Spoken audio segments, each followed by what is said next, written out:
You are listening to the Speak Podcast. The podcast featuring talks from Speak, a public speaking platform for people with ideas and stories. Produced by Launchpad 516 Studios.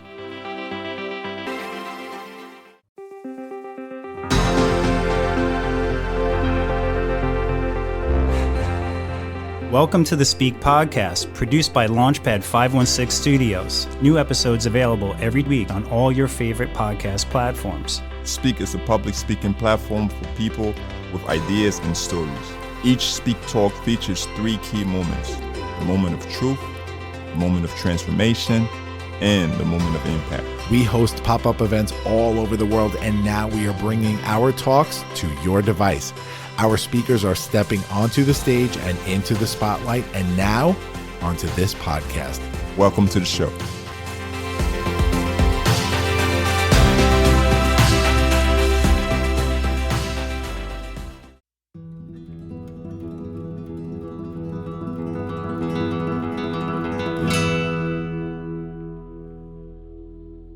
Welcome to another episode of the Speak Podcast. I'm your host for today, George Andriopoulos, the architect and one of the co-leaders here at Speak. Our micro theme for today's episode is the gift of speaking, and you'll see that each of our three talks deals in their own way with a gift of sorts. Without any further ado, let's dive right into this episode and hear these incredible published speakers and what they have to say. Our first talk for this episode comes from published speaker Rob Esposito. While weaving in and out of both professional and personal stories, Rob Esposito gives us an in-depth look into the freedom of the will and the power of choice. He uses real-life experiences to display how finding perspective and taking risks can remove the lie that society tells us, which is that at a certain point in our lives, we lose control of our lives and become controlled by fate.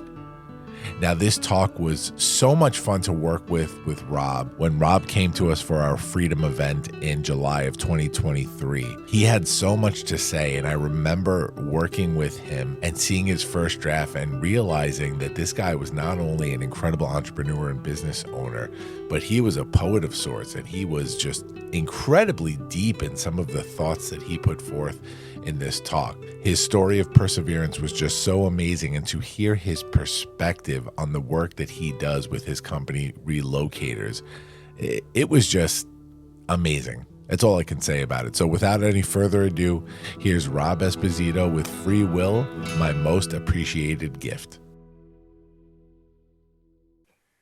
As a kid, I always contemplated life's most important question. Not where did I come from? Not where am I going? But why am I here? The free will that eludes that question has always been a gift, a curse, and an area of deep examination for me. But I believe in this thing we call love, and that you can't have love without having the ability to choose. So therefore, love and free will intrinsically get weaved together. So there you have it. Freedom of choice is in me. And there I was, looking like an early 90s troubled teen on a daytime talk show, young, dumb, broke, without a clue, wondering why am I here and what am I going to do with my life? Growing up, we didn't have much, but we had everything. I was an American poor kid, layaway, ramen soup, Santa didn't bring enough gifts. Not like the poor kids your parents guilted you into finishing your plate for. But money was a thing. And I loathed not having certain things, as well as the freedoms and restrictions to live the way I wanted to live. I always wanted to be successful and in control. I never had a real job. I worked at a restaurant and then started my own business. No boss, driving against traffic, my way, my ideas. I catch myself saying I escaped, like comparing it to the Jay-Z line where he talks about, I escaped, I never had a job. But like, I do understand. Jay-Z's talking about drug dealing and worldwide mega fame, and I'm talking about junk removal and waiting tables. I didn't escape nothing. If at 12, you'd say, my life experiences had me wise beyond my years, then by my mid-20s, you'd say that I had already passed that senior stage where most of my closest friends had started to pass away. I had this great group of friends, and one of my closest friends died in an absolute tragedy. And from there, many soon followed. Events like this made me introspect. So profound to me was 20 minutes. I understand, although I don't, my friend that died in the tragedy. But the people that were at the tragedy when it happened all wound up passing away over the next 10 years. And the ones who got there 20 minutes later are all extremely successful. That's where I get confused. I don't understand why one event can have such separate outcomes with people. For me, feeling that sort of pain at that age, I tended to not care so much what risks I'd have to take in life. When you have nothing to lose. It always amazes me how everybody has such a clear understanding about how other people should lead their lives, but never any understanding about their own. This was my mid-20s mindset, and then this happened. My friend Joe's dad got us into Local 3 of the electric union. Top pay $250K, a dream job by any stretch, especially to us. Joe tormented me for years, but at the last minute, I turned it down. My Nana had just gotten cancer, and my mother got tasked with cleaning out her house in Queens and moving her to Long Island. She put an ad in the paper, old stuff out, brings the money in, let us show you where to begin. From there, she started one of Long Island's first estate sale companies. I then started cleaning out and doing small deliveries from my mother's clients. I hated to work, but something intrigued me. All of these clients were going through one of life's hardest transitions, and the only solution was a fragmented system of hiring multiple companies.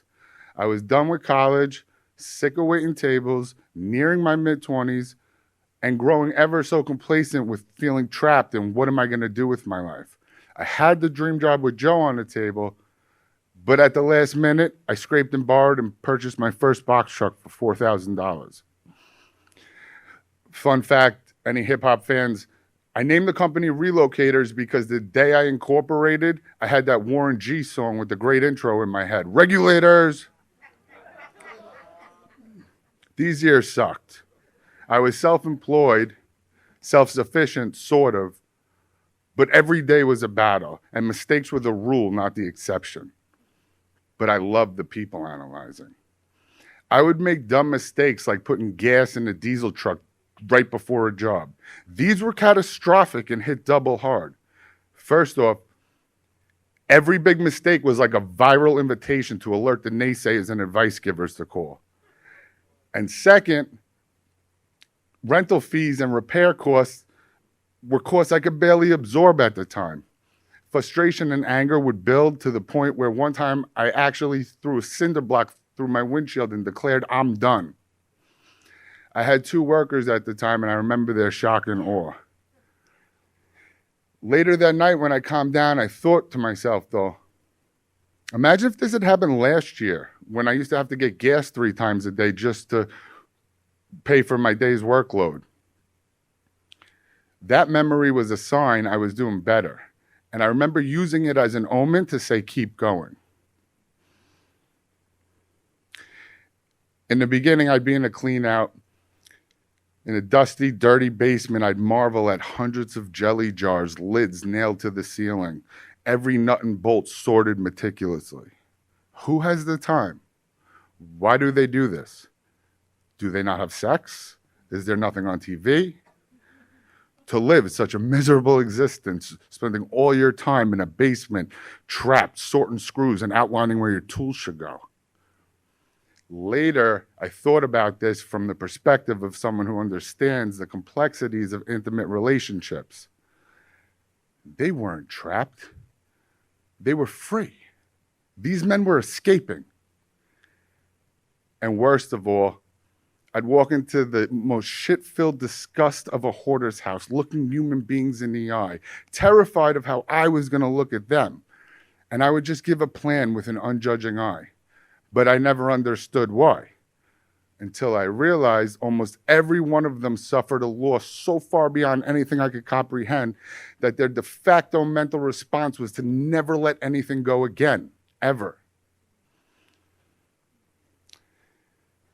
I loved what I learned these years, but I was by no means a business owner. If I wanted to be a business owner, I'd need different lessons and bigger risks. When it came time to, I got them from mentors as well as diving into audiobooks. After 2013, I never got on a truck again. In estimates, I got a much deeper understanding about the human condition.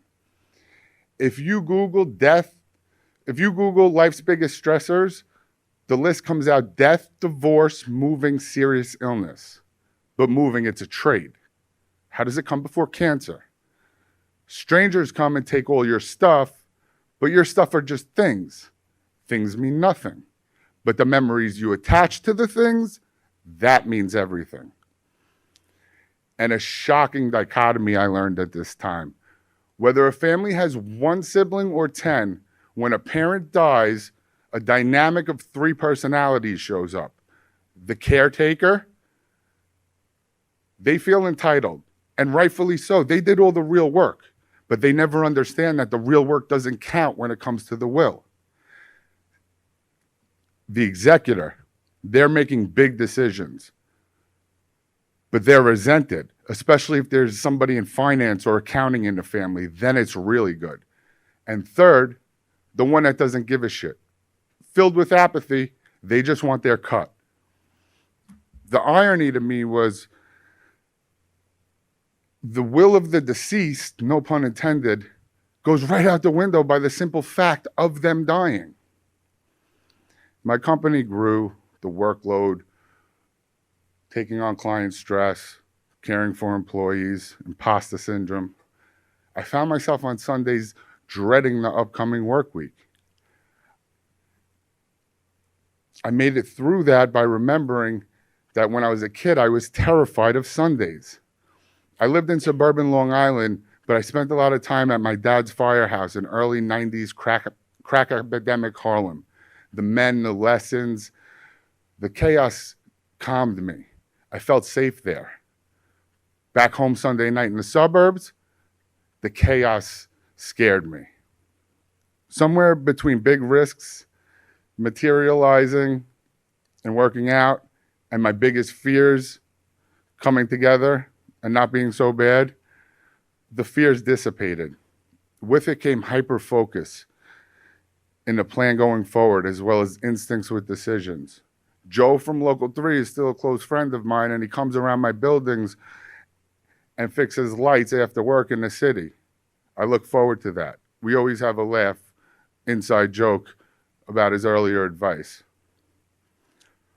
If you know me today, you would know that the word no doesn't apply to me. You would hear things like, the universe follows him, what a small world, what a coincidence, or best of all, luck. Luck to me is just a state of mind. Luck is just a pivotal moment where preparation meets point of opportunity. The dots always connect. I believe that. You can only see them looking backwards, so you just have to be aware. Around 2016, someone said to me, TGIM. It became like a rallying cry for like 20 to 30 people in my circle. We would all text it to each other at 5 a.m. on Monday morning to pump ourselves up. I liked it, so I made it my license plate. One day I was running to my kid's school, and the security guard looks at me with an appalled face. Does that say, thank God it's Monday? Why in the... Before I could even think, the words struck through my brain and into my mouth, because 99% of the world screams TGIF and 1% holds all the wealth. That was it. I figured it out. And 30 years later, I laugh because the kid scared of Sundays is not the reason I'm out here thanking God for Mondays. And over the course of those 30 years, I've had many instances where frustrations and anger build, like that time where I threw the cinder block through the windshield. But instead, I replaced that windshield and I created my own circumstances. And what followed was growth. Growth in an organization of over 7 companies, multiple locations, over 20 vehicles, thousands of clients that we care for during extremely stressful times, and over 60 employees, most of which have grown with the company. Although moments like that, where I'm not sure of the future, still do come up. Remember the cinder block story? One of the workers has gone on to become a close friend and manager of mine. One day recently, I was having one of those nights, and he was passing my office. I started spewing out all the coulda, woulda, shouldas. I don't want to do this anymore. He cuts me off. Go home, bro. Tomorrow, go buy another windshield. Thank you.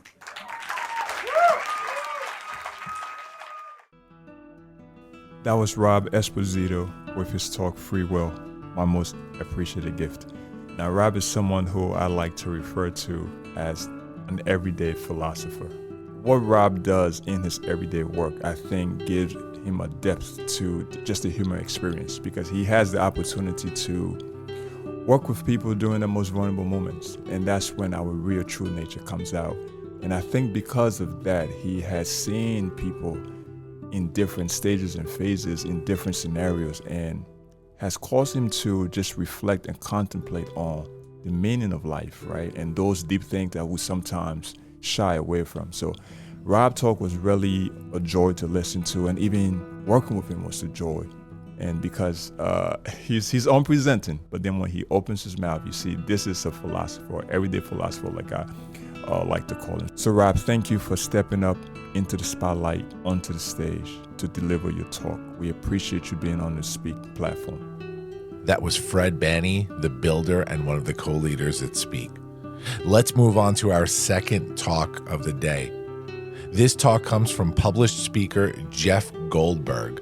Jeff spoke at our Speak Laughter event in August of 2023. In his Speak Talk, comedian and professional speaker Jeff Goldberg shares his thoughts on how laughter is a gift and how you never know how you'll affect someone's life when you give them the gift of laughter. This absolutely fits with our micro theme today of the gift of speaking. So without any further ado, here's Jeff Goldberg with Laughter is a Gift. I discovered at a very young age, laughter rules. My earliest recollection of laughter, I was about 6 years old, and my parents bought me a comedy album by a guy named Alan Sherman. It was called My Son the Nut, and it featured the song, a hit at the time, called Hello Mutta, Hello Fada. Some of you remember.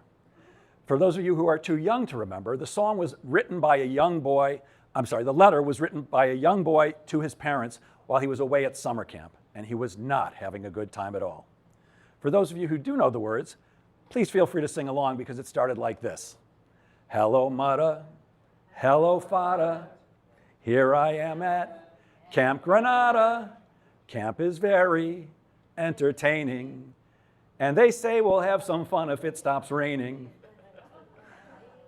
Very funny song at the time, and it went on, and it was recorded in front of a live audience. So every time the comedian said something funny, you could hear them laugh.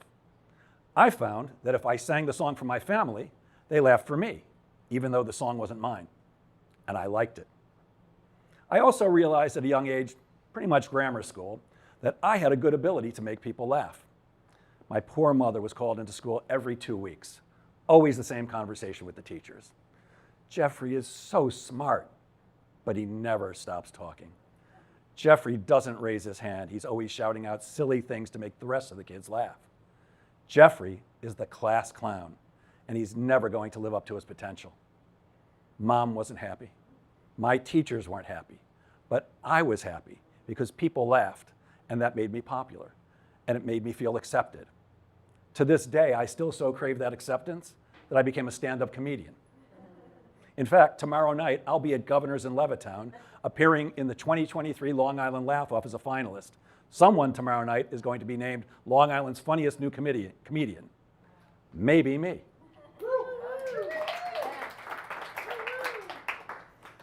Teachers tell you stuff so that you can learn. The thing that I heard most often from my teachers was, I think you know the way to the principal's office, young man. I did. I'd like to be able to go back to every single one of those teachers who ever said, do you think you're funny, mister? Today the answer would be, yes. Yes, I do. So what is it about laughter? Well, clearly there are different types. There's the nervous or uncomfortable laugh when somebody says something off color. There's the laugh that we give to our boss when they say something that's not funny, but we want to kiss their ass. There's the canned laughter that TV programs use to inspire us to laugh when something funny is on the screen, and many, many more. My personal favorite, the belly laugh. That's the one that happens when we say or do something that's so funny, we're left holding our sides and literally gasping for breath. That's what I'm going for when I'm on stage doing stand-up, the belly laugh. I want people to spit their drinks through their nose. So why is laughter important? Well, laughter provides us with relief. We live in a crazy world. War, the pandemic, the economy, and don't get me started on politics. Most of us walk around stressed out of our minds all day long. We're bombarded constantly with thousands of messages. People who want some of our time, people who want to sell us something, bad news, kids, dogs, parents. It's constant. One of the best ways to relieve the stress of everyday living is by laughing regularly. As for me, I like to smoke weed and drink tequila, but laughter is very good too. In a recent article, the National Institutes of Health said that laughter is a hormone-induced infusion that relieves stress and anxiety. Laughter releases the happy chemicals in our brain, dopamine, oxytocin, and endorphins. Laughter relieves stress. Some of you may find this hard to believe, not really, but comedians don't make very much money. Now, if you're the Jerry Seinfeld level comedian, you make a lot of cash, but most of us do it because we love what we're doing. We love comedy and we love laughter. We love making people laugh. While making enough money at stand-up is certainly a dream of mine, the truth is I actually have a day job. I'm a sales trainer. I work with individuals and companies all over the world to help them increase their sales. I've worked with companies that you've heard of, like Cisco Systems, Siemens, Aramark, Citibank, and many others, doing full-day seminars for their salespeople and sales managers, helping them to increase their sales. Now, as fascinating as I think I am, I realize it might be just a little bit boring to sit and listen to me drone on for 8 hours about how to sell. So I've always used humor and laughter to keep people engaged and involved. Laughter provides a shared experience. When I started my comedy career 2 years ago, a friend of mine was very encouraging.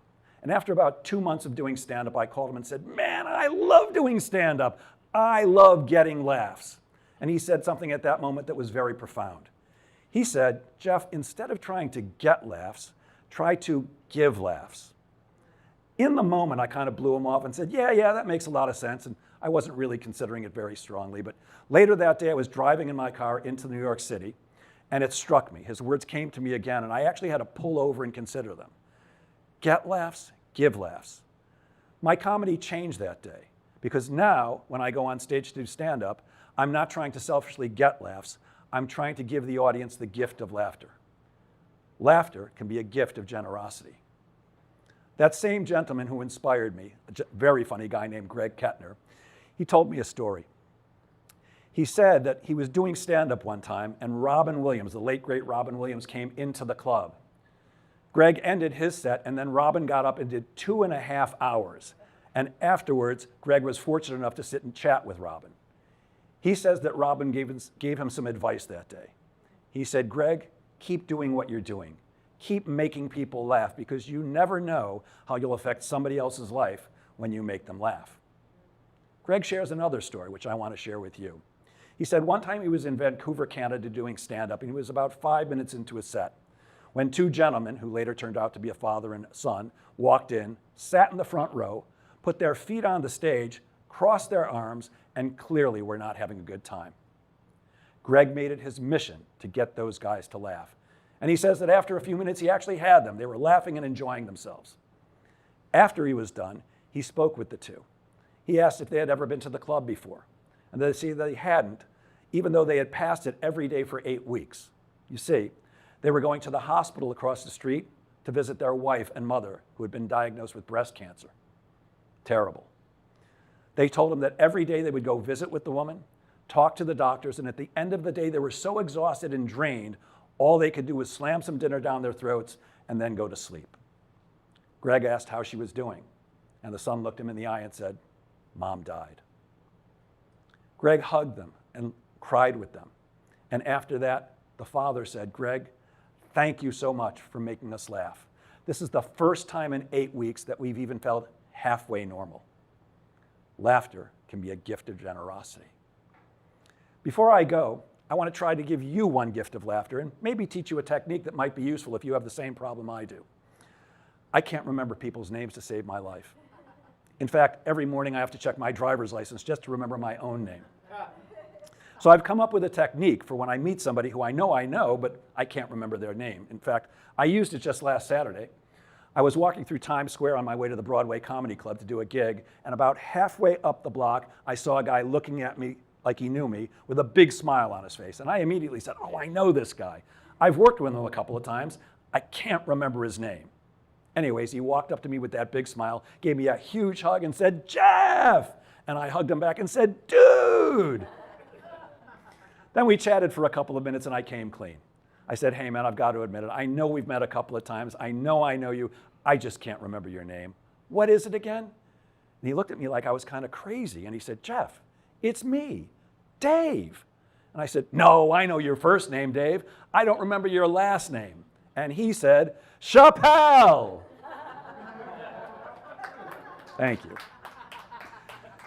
So if you laughed, if you guffawed, if you even giggled at that one, I urge you, pay it forward. Go out into the world and give people the gift of laughter because as Robin Williams said, you never know how you'll affect somebody else's life when you make them laugh. Thank you.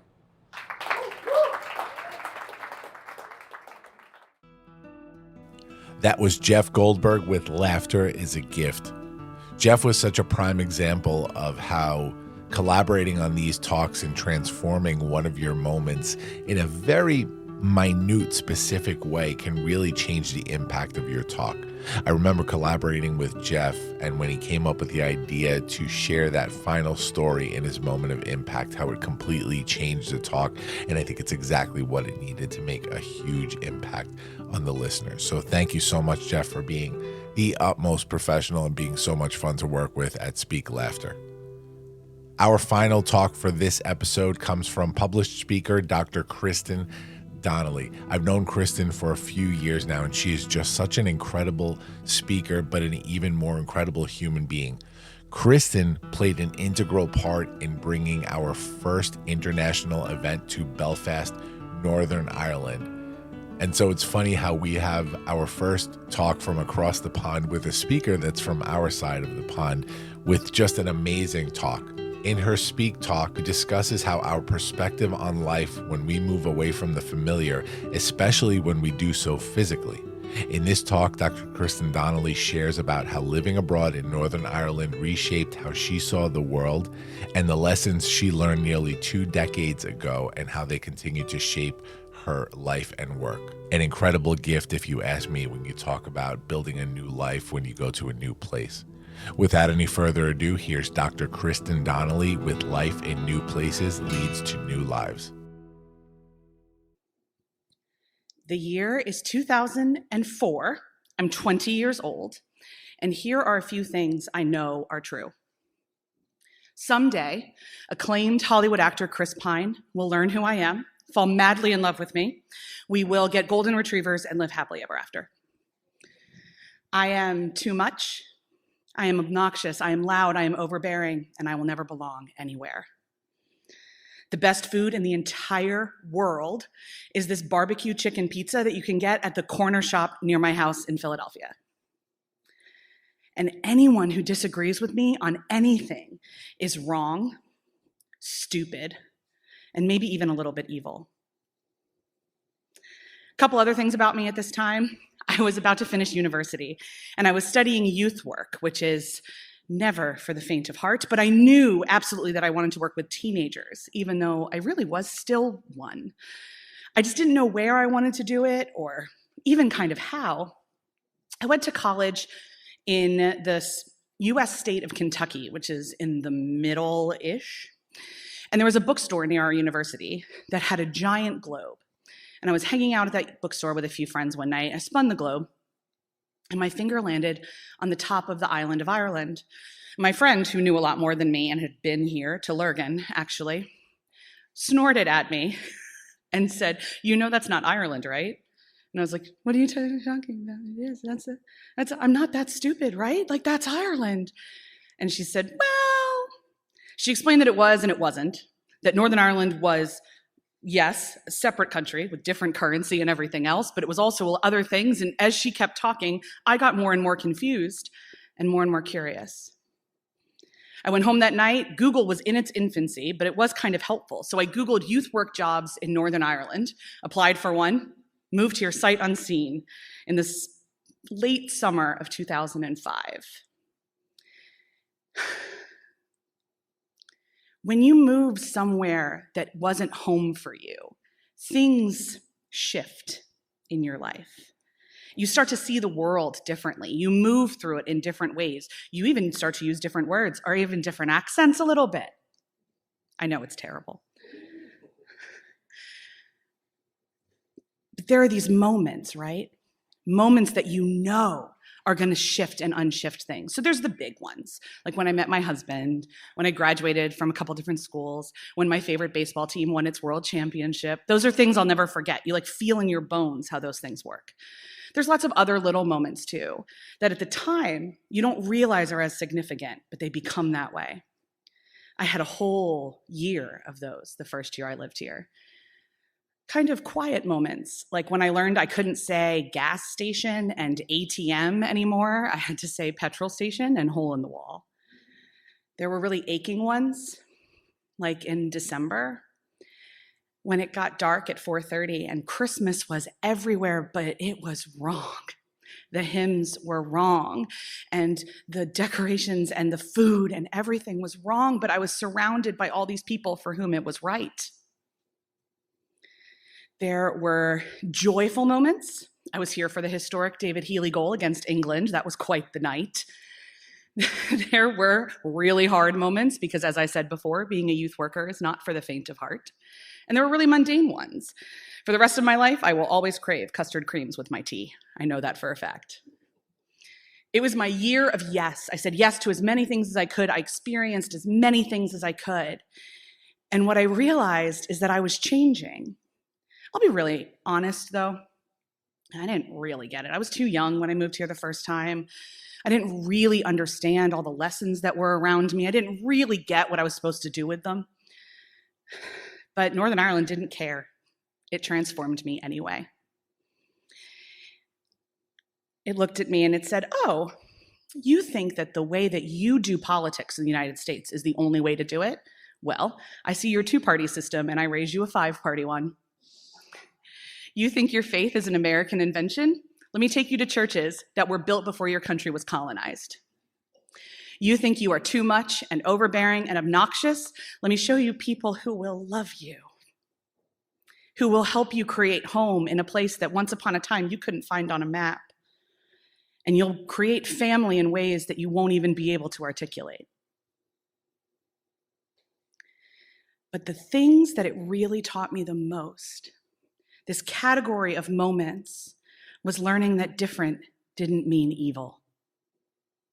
Learning that you could understand somebody without agreeing with them.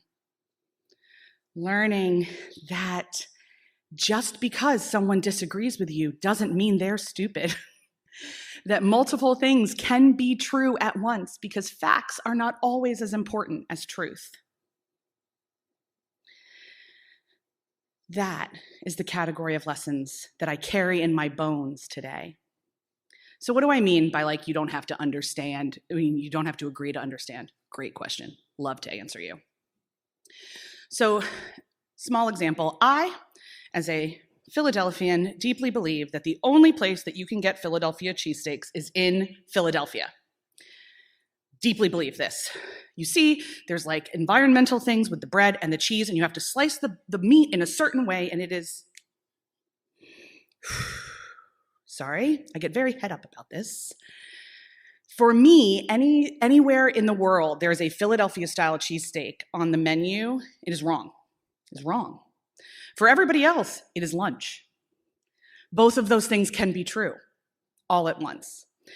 Sure, that's kind of silly, I get it. And there are some things in the world that you can't really do that with. They're too big, they're too intense. For instance, if you happen to meet somebody who is a Nazi, you don't have to keep doing relationship or friendship or anything with the person that holds those beliefs. You can seek to understand why they might, but then you can walk away and be like, "Hey, so I think those ideas are really, really harmful, and I can't truck with you anymore. I can't do this life with you anymore. You guys can go on your way." Many things can be true at once, and that's really hard to handle. A slightly more cogent example is climate change. It's a scientific fact. We've seen the effects of it all around us, but there's lots of people who don't believe it. And I could list them fact after fact after fact, and it doesn't matter because the truth that they feel in their bones is more important than my facts. But my facts and their feelings have to coexist in the world because they already do. And it is living here in this place that taught me to not automatically write everybody off that didn't agree with me, to not automatically write them off as a crackpot, but instead to ask more questions. Why do they think that? Why do they believe that? How does that element of the world shape how they move through it? What were their moments that got them to this decision? In fact, it got so deep in my bones, that lesson, that it's what I do for a living now. I ask more questions and I make fewer assumptions and I help people do the same. And it is this place that taught me the lessons to do that. So I did my year here as a youth worker. It was wonderful and hard and difficult and magical and all of the things that a good internship really should be. And I moved back to the States because I got some scholarship money to graduate school, and any academic ever will tell you, you never turn down scholarship money. But I moved back here as fast as I could. In 2011, I started my PhD at Queen's. I met the man who would become my husband, the woman who would become my best friend and business partner, and a host of other people who would choose me like I chose them and would become family for me. And I got to learn all of those lessons over and over and over again. My place to learn that different doesn't mean bad was here, because it's different from where I grew up. My mother is not Northern Irish, as we often say in international social work, so I will never know what it's like to be Northern Irish. So therefore, I could get a lot of the lessons. For you, though, that place might be down the road, it might be in your own family, or it might actually be across an ocean and getting a visa. But the real secret sauce is that you go somewhere and open yourself up to life lived in a different way. That you realize that the way that you do human, the way that you move through the world, is not the only valid one. That you accept that being a human is really hard. We're all doing the best we can, and we all do it in a lot of different ways. Wherever your secret sauce needs to live, whatever it looks like I said, down the road, in your own family, however you can ask more questions and make less assumptions about yourself and other people, I behoove you to do it. We have to. We can't keep living in this entirely fractured planet where we don't know how to have conversations with each other.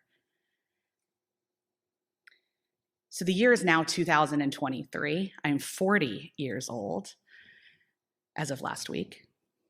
And here are a few things I know are true. Chris Pine might be a lovely lad. He has a fabulous fashion sense, but my happily ever after is found with a lad from County Tyrone in our wee house full of video games and books. You know what? I am a lot. I am a lot. But I found people who like that. And when I meet people who think I'm a lot, I tell them to go find less. The best food in the whole world is actually my husband's homemade ramen because he makes the dashi from scratch. But like pizza, you can't really get away from pizza. Like pizza's still pizza.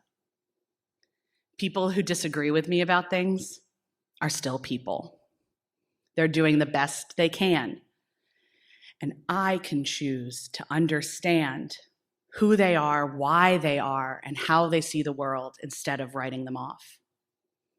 So may we all lean into that deep truth that being a human is hard work. It's so hard, none of us get out of it alive. Very few of us know what we're doing. In fact, none of us really do, and we're all making it up as we go along. And so why don't we all be a little bit gentler with ourselves and each other? May we ask more questions and make less assumptions. May we seek to understand rather than categorize and condemn.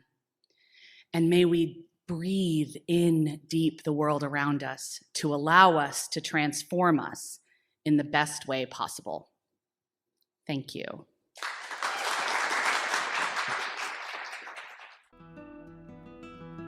That was Dr. Kristen Donnelly with Life in New Places Leads to New Lives.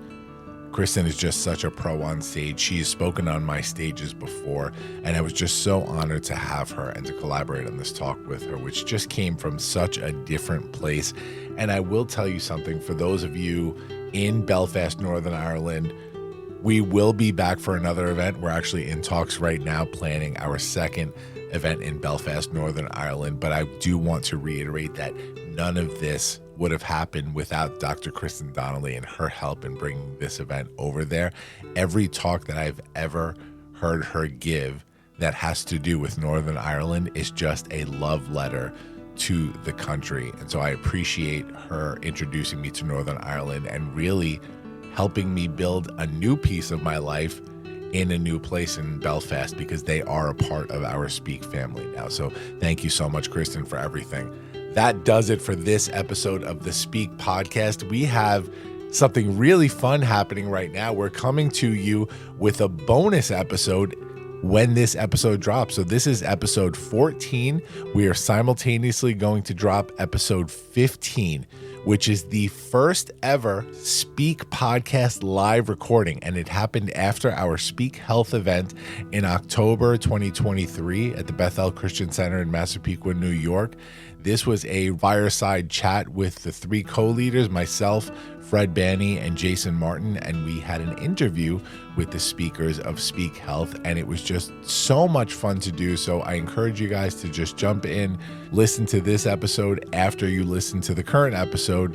Tell us what you think, share with your friends, give us your feedback, and as always, thank you so much for your support in helping support speakers who step onto the stage and into the spotlight. See you next time, guys.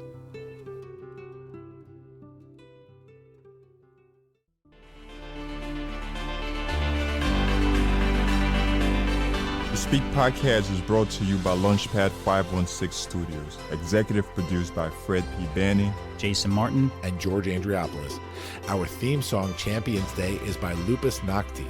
Incidental music, Melting Places, is by Andreas Cantu. Music and sound effects licensed through Epidemic Sound. The Speak Podcast is hosted with Podbean. Make sure to subscribe to this feed wherever podcasts are available and leave us a 5-star review on Apple Podcasts while you're at it. Follow Speak at Speak_event on Twitter and at Speak Event on all other social media platforms. Visit our website, speakevent.com, for upcoming events, channel partner, sponsorship, and Speak at Work opportunities. and follow all the great podcasts produced by Launchpad 516 Studios.